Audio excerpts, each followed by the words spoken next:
What if Napoleon Bonaparte had triumphed at Waterloo? Imagine a world where the tide of European history shifted with one decisive victory. In 1815, the fate of nations hung on the battlefield, as the armies of the Duke of Wellington and Napoleon clashed in a deadly dance of strategy, courage, and sheer willpower. History remembers Napoleon's defeat as a turning point, a moment that ended his dream of a unified Europe under his rule, restored monarchies, and the rise of British dominance. But what if the cannons roared in his favor? The French lines held strong, and the Allies crumbled under his tactical genius. Europe as we know it, its borders, kingdoms, cultures, even its revolutions, would be fundamentally different. Imagine Paris as the beating heart of a European empire stretching from the Iberian Peninsula to the gates of Russia, with French law, language, and influence shaping every corner of the continent. The Industrial Revolution could have taken a different path under Napoleonic policies. Colonies in the Americas and Africa might have seen an entirely different geopolitical game, and the very notion of democracy and monarchy would have evolved under the shadow of one man's ambition. In this series, we will explore the alternate timeline that could have unfolded if Napoleon had won at Waterloo, from the immediate consequences on Europe's map, through the cascading ripple effects on wars, revolutions, science, and culture, all the way to how our modern world might look today. Lean back and imagine a reality forged by strategy and the relentless drive of one of history's greatest commanders. This is your gateway into a world that never was, but could have been. The smoke of the battlefield slowly cleared, revealing a scene that would forever change the course of European history.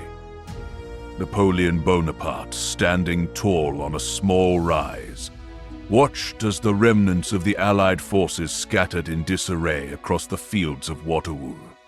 The precision of his tactics, the relentless coordination of his artillery, and the unwavering discipline of his Imperial Guard had turned the tide of a battle that history had long marked as his defeat. Paris erupted with news of his victory. Citizens poured into the streets, waving tricolor flags, their cheers echoing across the Seine as the Napoleonic myth transformed from a fallen emperor's story into a triumphant resurgence. The European monarchies, shocked and paralyzed, scrambled to comprehend the implications. The Congress of Vienna, meticulously designed to contain France and restore balance, was rendered meaningless overnight. Ambassadors hurriedly sent letters to their capitals, warning of a French empire unbroken and expanding, while military leaders began hastily reassessing the potential threat of a continent dominated by Napoleon's unmatched strategic brilliance. Economies trembled at the thought of a new era under French supremacy. Trade routes were reshaping of alliances that could span decades. For Napoleon, victory was not just a battle won. It was the ignition of a second empire, a renewed opportunity to reshape Europe in his vision. The battlefield itself became a symbol, a stark reminder that one man's ambition could alter the trajectory of nations, forcing kings, generals, and ordinary citizens alike to reckon with the unstoppable force of his genius. With Waterloo behind him, Napoleon immediately focused on consolidating power and extending his influence across Europe. Belgium and the Netherlands fell swiftly under French control, with French governors replacing the old aristocracy and enforcing Napoleonic law, standardizing administration, and spreading civil code reforms that emphasized order, meritocracy, and centralized authority. In Vienna, the shockwave of his victory forced Austrian diplomats to reconsider decades of treaties. a Franco-Austrian alliance emerged as a strategic necessity rather than a concession, reshaping the map of Europe almost overnight. The British, humiliated on the continent, withdrew their forces but sought alternative methods to contain Napoleon's ambition, leading to a new kind of naval rivalry that escalated tensions across the Atlantic. Meanwhile, within France, Napoleon orchestrated a massive propaganda campaign, framing the victory as not only his personal triumph, but the vindication of a French mission to unify and modernize Europe. Newspapers and pamphlets depicted the emperor as both a savior and a genius, emphasizing the inevitability of France's dominance and subtly threatening those who dared oppose his vision. Social reforms accelerated under his administration, and an intellectual renaissance began to flourish in the cities of the empire, fueled by the promise of stability, military glory, and a centralized government that rewarded talent above birthright. Every movement Napoleon made reinforced a simple, brutal reality. Europe would either adapt to the new order or face complete subjugation. The ripple effects of Napoleon's Waterloo victory extended far beyond the European continent, reaching the Americas and the growing colonial empires. Spain, already weakened by previous conflicts, faced renewed French influence as Napoleonic governors imposed reforms in colonies from Buenos Aires to Havana, modernizing infrastructure and streamlining trade to favor France. The United States, observing a stronger European power on the rise, altered its foreign policy, emphasizing neutrality, while quietly bolstering its own military and diplomatic presence to prevent entanglement. Britain, reliant on its colonies for wealth and resources, found its supply chains threatened by French expansion, prompting innovations in naval strategy and a reallocation of resources to protect global interests. Meanwhile, the French Empire invested heavily in scientific exploration and industrial infrastructure, accelerating technological advancement and reinforcing the belief that Napoleon's rule would bring Europe into a modern era faster than history had previously allowed. Intellectuals debated the long-term consequences of a Europe unified under one dominant power. Some saw opportunity for peace and standardized governance. Others feared stagnation, oppression, and the brutal suppression of dissent. Amid these strategic, economic, and cultural shifts, Napoleon remained the central pivot, a magnetic force whose decisions dictated the speed and direction of history itself. The world was watching, realizing that a single battle had not only altered a nation's fate, but potentially rewritten the rules of global power forever. The military ramifications of the victory were immediate and profound. Napoleon's generals, emboldened by the triumph, launched campaigns into Prussia and the German states, rapidly assimilating territories into the empire with astonishing efficiency. The old Holy Roman Empire, long fragmented and weak, became a network of satellite states under French oversight, paying tribute, supplying troops, and adopting Napoleonic codes. Russia, the massive Eastern power, observed cautiously, unable to respond immediately without risking catastrophic losses. Diplomacy became a tense game of negotiation, espionage, and temporary alliances. Meanwhile, French innovation in military strategy reached new heights, with Napoleon experimenting with logistics, rapid deployment, and combined arms warfare on a scale never before seen. Battles became as much about infrastructure and coordination as brute force, with railroads, supply chains, and telegraph beginning to revolutionize warfare decades earlier than in our history. Soldiers across Europe were retrained, conscripted, and motivated by Napoleon's vision of glory and duty, while entire populations were drawn into the orbit of the empire, subjected to both inspiration and coercion. The psychological impact of Waterloo echoed across every nation, instilling fear, respect, and grudging admiration for a leader whose genius seemed inexhaustible. In this reality, the battlefield was not just a physical space. It was the fulcrum on which the future of continents pivoted, and Napoleon had leveraged it with perfection. Culturally, the victory at Waterloo sparked a wave of transformation that would redefine European identity. Paris, as the heart of the empire, became a magnet for artists, scientists, and philosophers who were attracted not only to wealth and status, but to the idea of participating in an era of unprecedented ambition. Literature glorified Napoleon and his campaigns. Theater productions dramatized the moral and strategic genius of the emperor, and schools revised curricula to instill loyalty, discipline, and national pride from a young age. Religion was strategically managed, with concordats reinforcing Catholic influence while ensuring clergy supported the empire's stability. Social mobility became more attainable under meritocratic policies, yet the shadow of authoritarian control remained, a delicate balance between innovation and oppression. Across Europe, the French language spread further. Legal systems standardized and the arts flourished under state sponsorship. The victory was more than military. It was ideological, a complete reshaping of the European psyche to align with Napoleonic order. Ordinary citizens, soldiers, and elites alike recognized that the continent had entered a new epoch, one dictated not by fragile coalitions or monarchs, but by a man whose vision and ruthless efficiency had permanently altered the trajectory of history. Napoleon had won not only a battle, but the opportunity to redefine civilization itself.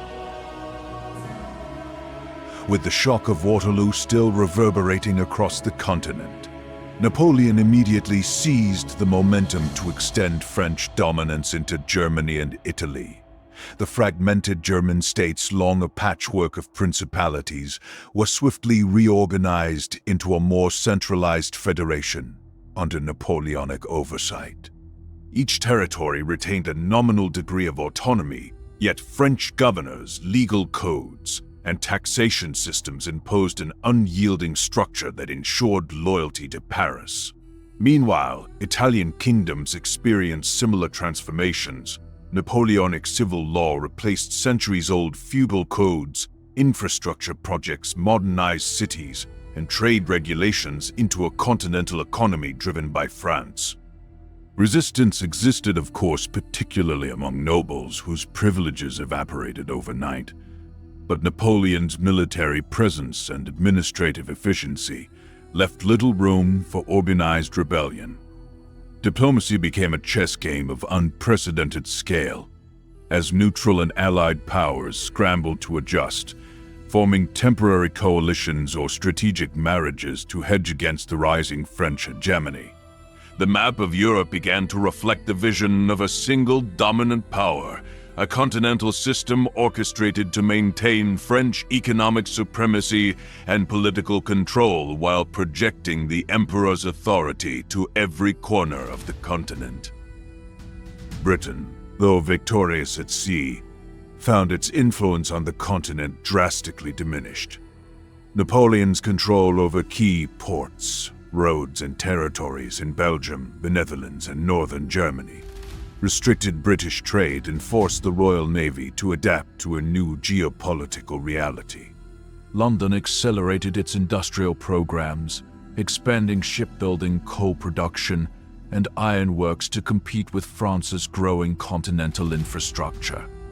Diplomats sought new alliances with Russia, Portugal, and Sweden, attempting to encircle French influence through economic and political pressure rather than direct confrontation, recognizing that open warfare might be catastrophic given Napoleon's proven military genius. Meanwhile, France leveraged its naval power, now supplemented by continental allies, to protect trade routes and enforce the continental system more effectively than ever imagined. Intellectual debates in London and Paris alike centered on the question, could a single man's ambition genuinely reshape the entire balance of power in Europe? And if so, how long could other nations realistically resist? The psychological impact alone, fear, respect, and grudging admiration, played a pivotal role, influencing decisions in parliaments, war councils, and courts throughout the continent. Austria and Prussia, the traditional powers of Central Europe, were forced to navigate a new landscape of French dominance with cautious pragmatism. Vienna negotiated treaties that acknowledged French supremacy while retaining limited sovereignty, providing tribute, military support, and administrative cooperation. Prussia, though militarily capable, had to adopt Napoleonic military reforms, reorganize its forces along French lines, and integrate into continental campaigns. These adaptations were not merely strategic. They marked the beginning of a cultural and administrative shift, as Napoleonic law, education reforms, and military discipline reshaped society from top to bottom. Cities once known for autonomous governance now followed centralized regulations, taxation systems, and conscription laws modeled on French efficiency. Even Russia, wary of entangling in a direct confrontation, pursued diplomacy, opening channels for trade, intelligence exchanges, and temporary alliances, all while observing the consolidation of a Europe largely under the thumb of one extraordinary leader. The reverberations of Waterloo extended beyond immediate conquest. They fostered a new European identity, structured around the principles of order, meritocracy, and centralized governance, all filtered through the vision of Napoleon. Economic consequences followed swiftly as Napoleon implemented the continental system with unprecedented rigor. Trade routes across Europe were redirected to favor French merchants. Industries were subsidized or taxed to optimize production for the empire, and tariffs isolated Britain economically, forcing London to rely heavily on its colonies. In conquered or allied states, infrastructure investments, roads, bridges, ports, allowed France to move armies, goods, and information faster than ever before. Industrial development, though slower than in Britain, began to accelerate under Napoleonic oversight, particularly in Germany and northern Italy, where skilled labor and resources were now mobilized on a continental scale. Cities grew rapidly as populations migrated for work in administration, military, and construction projects, while intellectual hubs in Paris, Milan, and Berlin flourished under the patronage of the empire. The integration of Europe into a single economic and political entity reshaped not only markets but cultural exchanges, facilitating the spread of ideas, art, and science across borders that once restricted innovation. Napoleon's vision was more than conquest. It was a blueprint for a unified European society operating under a single economic and legal framework. Culturally and socially, the Napoleonic victory at Waterloo set Europe on a path of dramatic transformation. Schools and universities adopted French curricula, emphasizing loyalty, merit, and military discipline, while arts and literature were commissioned to glorify the empire and its vision. National identities began to shift as populations assimilated into a pan-European consciousness, filtered through French governance and language. Religion, carefully managed through concordats, maintained order without challenging imperial authority, and civic institutions were redesigned to align with Napoleonic principles. Ordinary citizens, soldiers, and elites alike adjusted to a reality where their lives, careers and ambitions were intertwined with the success and expansion of the empire. The psychological and ideological imprint of victory at Waterloo was profound. Europe no longer merely reacted to France, it revolved around it. Napoleon's genius had created a continent operating on a new rhythm of power, administration, and culture. A world where one man's vision dictated not only who ruled, but how millions lived, worked, and dreamed. The aftershocks of this triumph were only beginning, and the stage was set for an era that could redefine civilization itself. Napoleon's triumph at Waterloo triggered a technological and industrial awakening across Europe decades ahead of its historical timeline. With the continent largely unified under his vision, resources previously fragmented among warring states were centralized, allowing unprecedented investment in infrastructure, engineering, and military innovation. French engineers designed canals, roads, and bridges on a scale never attempted before, linking distant cities with astonishing efficiency, while early industrial hubs emerged in Belgium, northern Italy, and western Germany. Factories were constructed not only to produce military goods, but also to support civilian industries, including textiles, metalwork, and mechanical engineering. Knowledge transfer accelerated as skilled artisans and scientists moved across borders without political obstruction, creating a pan-European network of innovation under Napoleonic patronage. Even in colonies and trade outposts, Napoleon invested in local industries to secure raw materials, optimize supply chains, and ensure France maintained dominance over global commerce. The deliberate fusion of military necessity, scientific advancement, and economic ambition transformed the empire into a powerhouse of innovation, giving Europe a technological advantage that would have taken decades longer to develop in our timeline. Cities buzzed with activity as laborers, engineers, and scholars collaborated, realizing projects that blended ambition with practical necessity, all under the watchful eye of an emperor obsessed with order, progress, and power. In the military domain, Napoleon's foresight revolutionized both strategy and technology simultaneously. Standardized production of artillery, firearms, and uniforms allowed for faster mobilization of armies, while engineers experimented with early steam-powered vehicles for transport and supply logistics, foreshadowing industrial mechanization.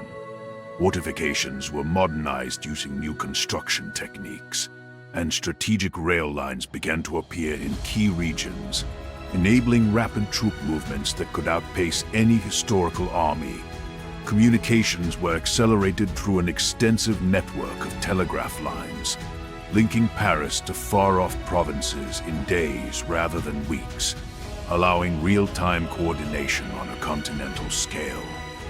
Military academies across France and allied states adopted standardized curricula focused on science, mathematics, and logistics, producing a generation of officers unmatched in both intellect and practical expertise. The sheer scope of these innovations forced rival powers into a constant defensive posture, attempting to catch up with the Napoleonic machine that blended governance, industry, and military strategy into a single, unstoppable force. Europe became a laboratory for experimentation, where technological advancement was inseparable from political and military dominance, and the results reverberated through every aspect of society, culture, and commerce. Economic transformations under Napoleon's extended empire further amplified Europe's global influence. By centralizing trade, imposing uniform taxation, and regulating production, France created an integrated continental economy that rivaled Britain's maritime supremacy. Ports, shipyards, and canals were expanded to facilitate continental shipping, while tariffs and trade policies weakened British dominance and encouraged local production. Intellectuals and entrepreneurs thrived under state support, creating a culture where invention and commerce were encouraged, financed, and strategically directed toward the empire's long-term objectives. Banking, insurance, and financial institutions were standardized, enabling large-scale infrastructure and industrial projects that historically would have taken decades to materialize. Even agriculture underwent modernization. Crop rotation, mechanized tools, and centralized distribution networks were introduced to feed a rapidly growing urban population and maintain the supply of both military and civilian industries. By combining military conquest with industrial and technological foresight, Napoleon created a feedback loop where innovation reinforced dominance, and dominance provided the resources and security necessary for further innovation, establishing a new paradigm of state-directed progress unparalleled in human history.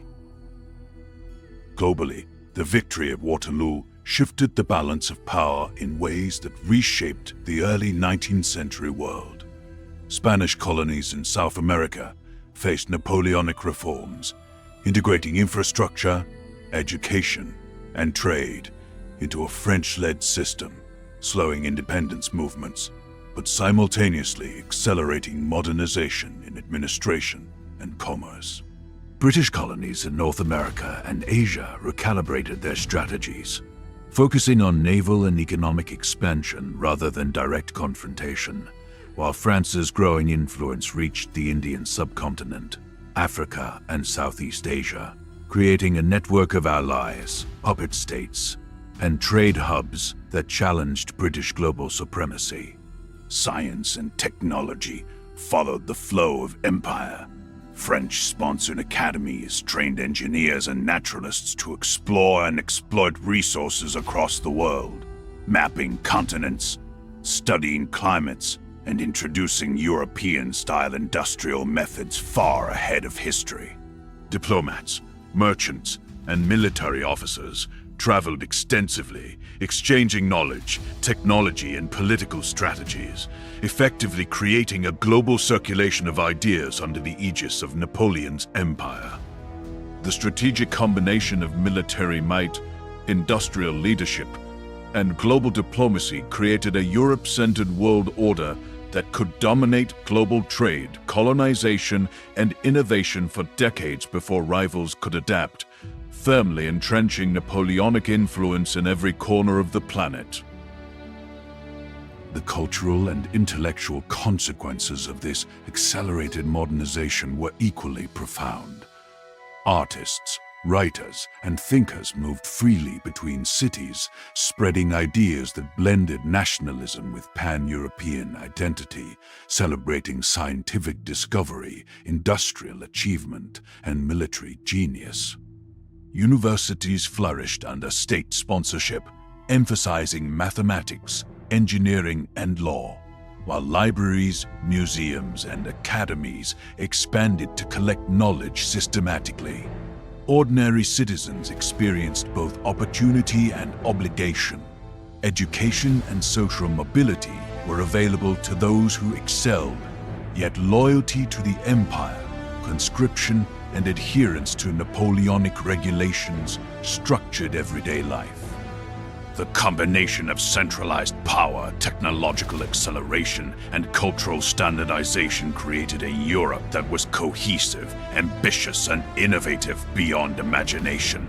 It was a continent that had leapfrogged decades of development, driven by one man's vision, disciplined administration, and relentless drive for order. Napoleon's Waterloo victory was no longer a single event. It became the engine of a modernized, unified, and globally dominant Europe, where the line between ambition and history itself blurred into a reality forged by strategy, innovation, and unstoppable will. Napoleon's victory at Waterloo was not merely a military triumph. It became the catalyst for profound social and political transformations that reverberated through every corner of Europe, reshaping identities, hierarchies, and daily life in ways few contemporaries could have imagined.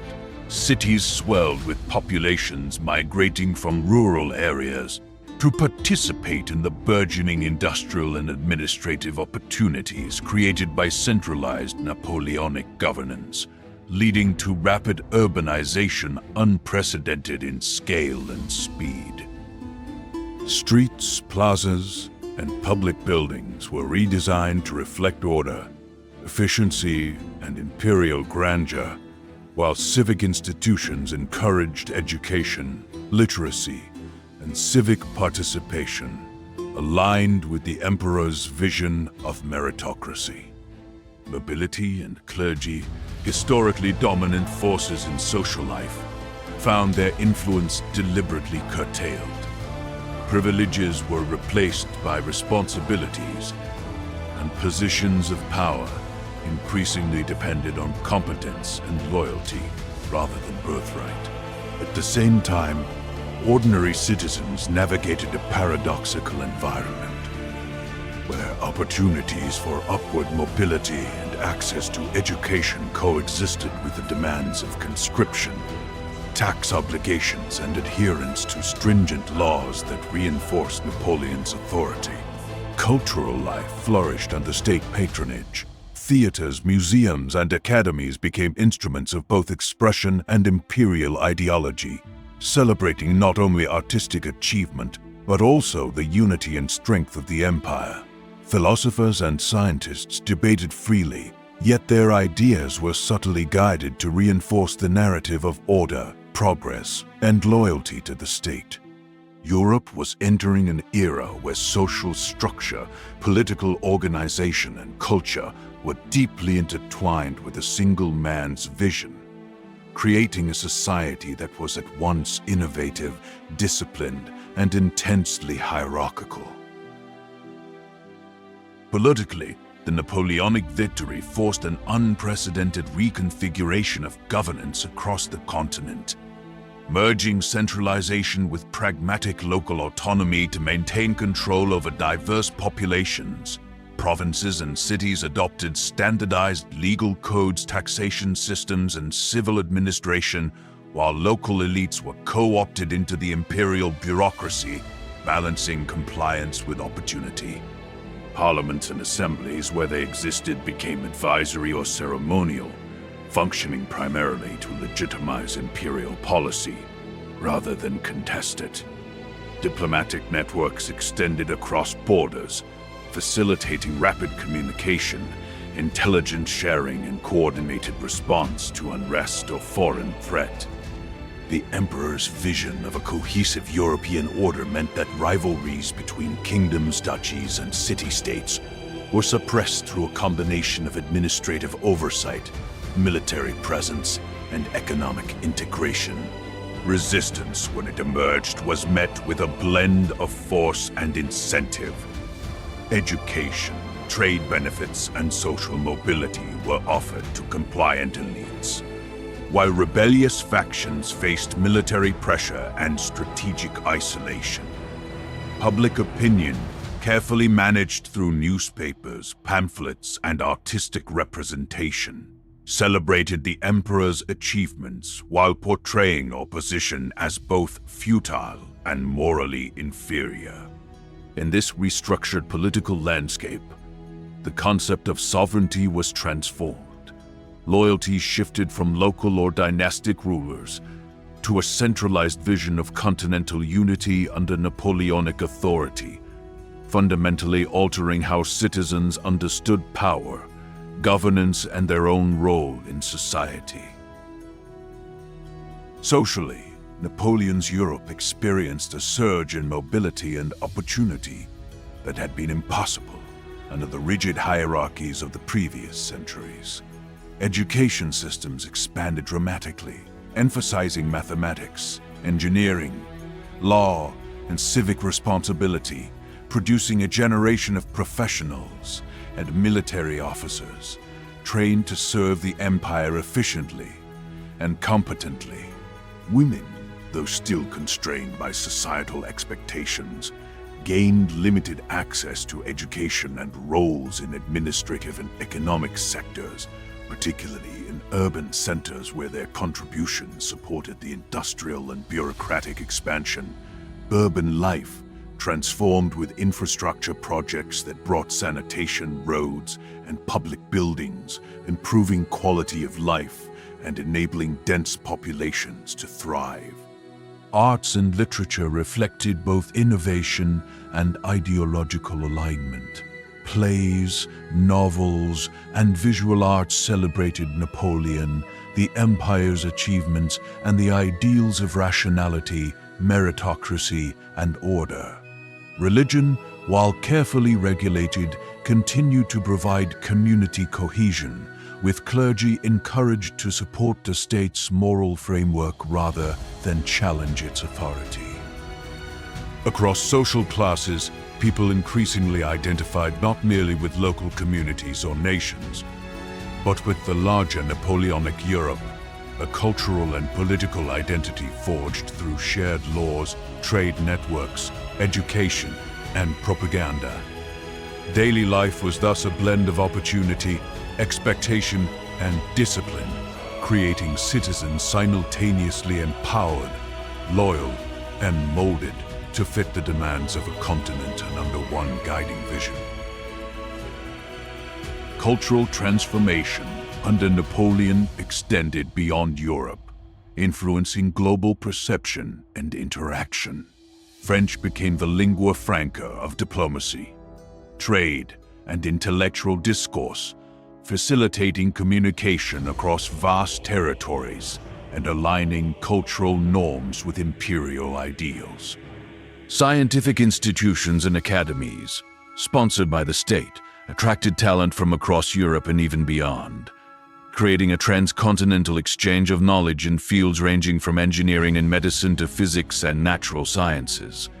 Trade networks and colonies were reorganized to support continental priorities, ensuring that resources flowed efficiently to urban centers, military factories, and research institutions. Artists and writers traveled extensively, spreading Napoleonic ideals and documenting the empire's achievements, while music, theater, and literature glorified both imperial victories and technological progress. Even fashion and daily customs reflected a pan-European identity, influenced by Parisian trends and promoted through elite patronage and urban culture. Across every aspect of life, from cuisine and clothing to language, education, and civic responsibility, the imprint of Napoleon's victory was omnipresent, creating a Europe where individual creativity existed within the bounds of a carefully constructed imperial framework. Citizens learned to dream and innovate, but always within the context of serving a vision that transcended borders and unified diverse populations under one grand, coordinated order. By consolidating victory at Waterloo into a lasting framework for governance, society, and culture, Napoleon had effectively transformed Europe into a continent operating under a single, coherent vision of progress, discipline, and centralized authority. The scale of his achievement was unprecedented. Centuries of fragmented states, shifting alliances, and cultural divergence were replaced with a system that integrated governance, economy, military, education, and culture into one cohesive imperial project. Ordinary lives, whether in Paris, Vienna, Milan, or Warsaw, were now influenced directly by policies, infrastructure, and social reforms orchestrated from a single central authority, producing a sense of both order and inevitability. While dissent persisted, it was localized and contained, rarely threatening the overarching stability of Napoleonic Europe. Education, meritocracy, industry, and culture reinforced one another in a feedback loop, ensuring that technological and intellectual advances accelerated alongside political and social cohesion. By the time Napoleon had solidified his empire, Europe had evolved into a continent unlike any in recorded history, modernized, centralized, and united under a vision that combined ambition, pragmatism, and brilliance. The aftermath of Waterloo in this alternate reality was not merely a military victory, but the genesis of a new epoch in human civilization, where power, innovation, and culture converged under the indelible influence of one extraordinary leader. As decades passed after Napoleon's decisive victory at Waterloo, Europe settled into a reality shaped not by fragile coalitions or constantly shifting borders, but by long-term imperial stability enforced through centralized governance and institutional continuity.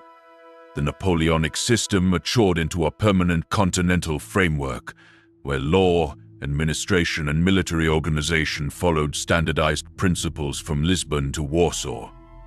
Successive generations grew up knowing only this unified order, internalizing meritocracy, discipline, and loyalty to a centralized authority as normal aspects of civic life. National identities did not disappear, but they evolved into regional expressions within a broader European structure, reducing the likelihood of large-scale internal wars that had historically devastated the continent. Economic development accelerated steadily as infrastructure projects. Railways, canals, ports, and industrial corridors linked regions into a single integrated market, allowing goods, labor, and ideas to circulate freely. Political unrest still existed, but revolutions were smaller, localized, and more focused on reform than overthrow, as citizens sought inclusion within the system rather than its destruction. By the mid-19th century, Europe had become the world's most efficient, educated, and industrialized region, not because of unchecked freedom, but because order, opportunity, and ambition had been fused into a single imperial model. Napoleon's victory had not frozen history, it had redirected it, creating a continent that evolved rapidly while remaining structurally unified. The absence of recurring European megawars dramatically altered global history. Without the devastating conflicts that historically followed the Napoleonic era, population growth remained stable. Industrial output expanded uninterrupted, and scientific progress advanced without repeated collapse. There was no equivalent to the massive nationalist wars of the late 19th and early 20th centuries. Instead, competition unfolded through economics, technology, and influence, rather than total warfare. Colonial expansion followed a more coordinated pattern, with European territories administered through centralized policy rather than chaotic rivalry, reducing destructive imperial competition between powers. The United States emerged as a strong nation, but not as the uncontested global leader it became in our timeline. Instead, developing alongside a dominant, unified Europe that remained technologically and economically ahead well into the modern age. Global trade networks formed earlier and more efficiently, accelerating globalization by generations. The world entered an era where large-scale war was viewed as inefficient and unnecessary, replaced by strategic dominance through infrastructure, industry, and diplomacy.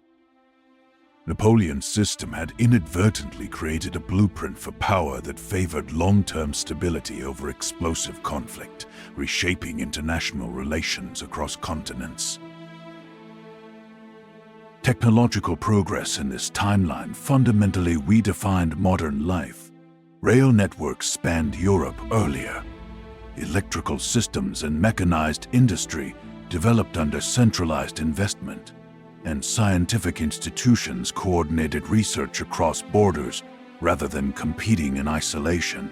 Medicine, engineering, and physics advanced rapidly as knowledge was shared freely within imperial networks, producing breakthroughs decades ahead of historical schedules. Urban planning improved living standards, reducing disease and improving productivity, while education systems produced a population trained in technical and administrative skills rather than purely ideological loyalty. Warfare itself evolved into a restrained, highly strategic discipline focused on deterrence rather than annihilation, as industrial capacity made total war economically irrational. The modern European citizen lived in a society defined by efficiency, structure, and opportunity, but also by surveillance, regulation, and expectation. Freedom existed, but within defined limits, traded consciously for stability and progress. This balance became the defining characteristic of the Napoleonic modern world. Innovation without chaos, ambition without collapse, power without constant destruction. Culturally, the long Napoleonic century reshaped human identity. Art, literature, and philosophy reflected themes of order, responsibility, and collective destiny rather than romantic rebellion or nationalistic extremism. Heroes were engineers, administrators, and reformers as much as soldiers, and greatness was measured by contribution to the system rather than defiance of it. Language barriers diminished as French influenced administrative and intellectual standards unified discourse across Europe, enabling unprecedented cultural exchange. Even democratic ideas evolved differently, emphasizing competence, service, and gradual reform over mass populism or radical upheaval. The modern world that emerged was less emotionally volatile, but more structurally resilient, less chaotic but undeniably more controlled. Napoleon's legacy became a permanent reference point, not as a tyrant or savior, but as the architect of a civilization that chose structure over fragmentation. The question was no longer whether his victory was justified, but whether humanity had gained or lost something essential by trading instability for order on such a monumental scale. In this alternate reality, Napoleon's victory at Waterloo did not simply change history. It rewrote the operating system of civilization itself. A unified, disciplined, technologically advanced Europe shaped global power, accelerated progress, and prevented centuries of catastrophic conflict. Yet did so at the cost of radical freedom, uncontrolled diversity, and revolutionary chaos.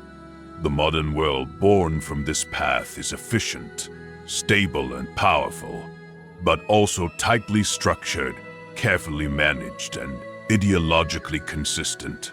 It raises one final unsettling question. Is humanity better served by order enforced from above, or by freedom forged through struggle and collapse? Napoleon won the battle, but did civilization win the future?